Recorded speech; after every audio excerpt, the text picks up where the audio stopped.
BluMetric Environmental Inc. is Canada's premier water solution and environmental consulting company. BluMetric provides a full range of environmental consulting services supported by bespoke engineering solutions for emergency, self-contained, and permanent water systems, and is always mission ready with a full range of in-house support to ensure your mission is a success.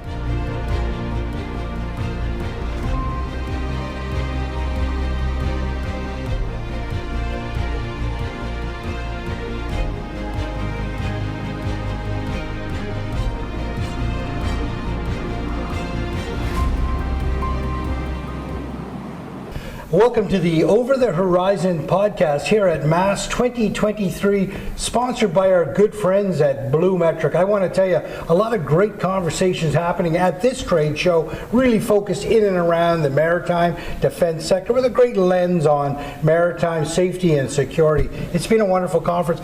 Two guests on, you're no stranger to our podcast. We just did one together with the Newfoundland government. Why don't you go ahead and introduce yourselves and tell us what you do? Start. My name is Julia Collins. I am technically a summer student at the Government of Newfoundland and Labrador, but I definitely don't consider myself one. I take all of this very, very seriously, and I truly enjoy soaking in as much information that I can, and this is a great position to do so. We just wrapped up the SUS CP conference there yesterday, actually, and here I am again now at the MASS conference, so I'm very lucky to be able to attend these events within this position, for sure. Julia, what are you studying?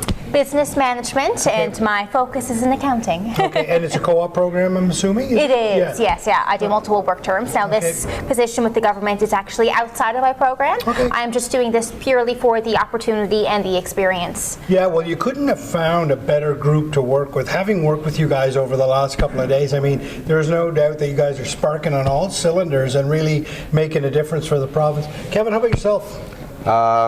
Well, my name is Kevin Pomroy. I'm a trade commissioner, provincial government of Newfoundland and Labrador, and I'm brand new to this industry. Actually, I literally found out I was taking over this file while I was hiking a couple of weeks ago. Right. So this is my first event in the aerospace and defense foray. Yeah. And fair, right? So when you enter into a new sector, I think sometimes it can be a bit daunting, right? Especially, I think, the aerospace and the defense and the marine sector largely. There's a lot of big players in that room, and there's a lot of small companies with really innovative technology. But I think there's one thing that you'll find is that a lot of what the technology and the offerings that these people have cross sectors, cross industry. So you'll find synergies not only in that sector, but across other sectors. I'll give you a great example. Company in the room, Kraken Robotics. Kraken would have undersea surveillance software that have really true, solid applications in a defense setting, hunting for mines and things, but also for oil and gas and looking at the infrastructure or even indeed renewable energy as they plan out offshore wind turbines and things like that. So tell me, it's only been underway for a couple of hours. Your initial impressions, Kevin, of the conference? Well, the session going on right now about the Indigenous engagement. I mean, that's fascinating, and that's more than just about aerospace and the base. It's way our culture is going. So I find, like you're saying, cross sector. That should be something we look at in every sector. Right. And even when I first walked into the room, I mean, the room was full when I got here. I was running a few minutes late, and I probably knew 20 or 30 people just like scanning the room. I'm like, okay, I didn't realize they were at this, and so it's been interesting. I mean, I've been in international trade now for quite a while, so there is certainly a lot of crossover in multiple sectors, including defense and aerospace, and who would have known that? Right. Staying on that diversity, equity, and inclusion lens for a moment, all sectors, all industries, and certainly across our country focus on that. What's your perspective on it? How do you think we're doing in the diversity, equity, and inclusion front? I think we're doing a great job. I mean, coming into this position with the government, I didn't really realize what exactly I would be doing, but with the inclusivity of all of this, I'm definitely learning lots. It's very educational, and like Kevin said, walking in and just learning about the Indigenous history and how that really plays a role into everything that we are doing today. It's great. So that sector in there would be, like many others, very, very razor focused on ensuring that their solutions are environmentally friendly. Nobody in that room, I can assure you, wants to hurt the land that they're on. Absolutely. How does that make you feel as government officials to know that industry is behind a lot of the very same initiatives that you are? I mean, I think it's great. Ultimately, I believe that commerce is what drives innovation. And if you don't have a market for something, it's not going to happen, unfortunately. But, the way that the world now, and our country specifically, is looking at doing things that are environmentally friendly and to help the environment, and the way our country is working with Indigenous communities to consider how it affects them and how everything affects them. I mean, we have a long way to go, but I think we're making good steps in the right direction, and hopefully, before I die, things will have moved a lot further along. Kevin, yesterday or the day before, you and I spoke about a new program that you're launching to invite small, medium-sized enterprises in and help them level up, if you will. There'd be some of those in the room. There'd be some of those folks listening to this conversation. Could you give us a little bit of an elevator pitch about that program? Sure. So what you're talking about is the Launch Exporting Atlantic Incubator. So that's a program we run with the 4 Atlantic provinces in conjunction with the COA to help small companies kind of get to the next level on export development. So a lot of the companies we deal with in that are not exporting at this time, or are just kind of entering into that foray. But this, we do a series of webinars, and then we do a training mission in Atlanta.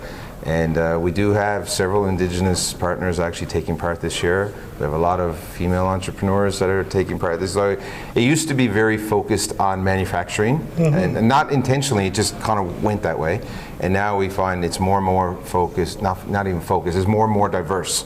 And we're getting a lot of technology companies. We have some companies that are doing technology for the defense and aerospace. It's a great program. Give me a call if you would like to know more about it.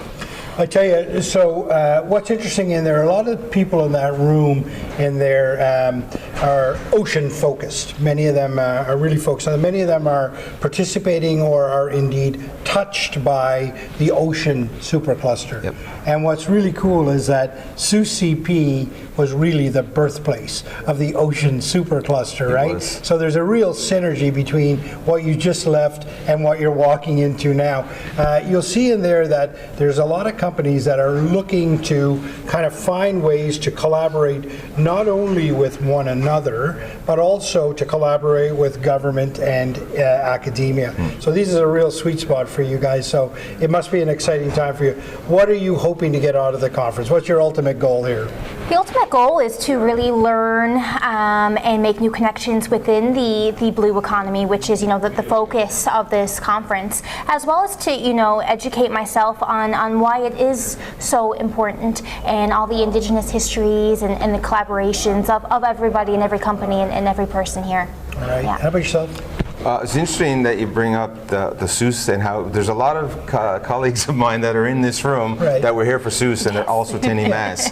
So you can see, instantly you see how it's related. But really, I want to take away from this specific conference a greater understanding of the aerospace industry as a business, because that's an area that I need to learn about. Yeah, well, there's great things happening in that industry, great things happening in that sector, and a lot of it's happening right here in Newfoundland and Labrador, right? We just had the Member of Parliament on for St. John's East, and she was so optimistic about all the great things that were happening in this province, as was the Premier a couple of days ago, and as was your Minister Parsons. And one thing that they all say is, we need to tell our story. We need to tell our story. But it's folks like you that are going to get it out there, right? You're going to talk about all the different things that are happening in Newfoundland and Labrador.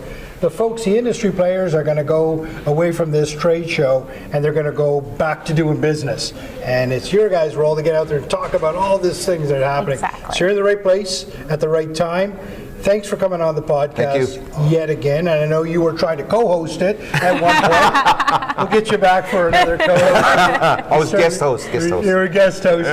We certainly appreciate everything that you're doing for the province, and keep up the great work. Thank you very much.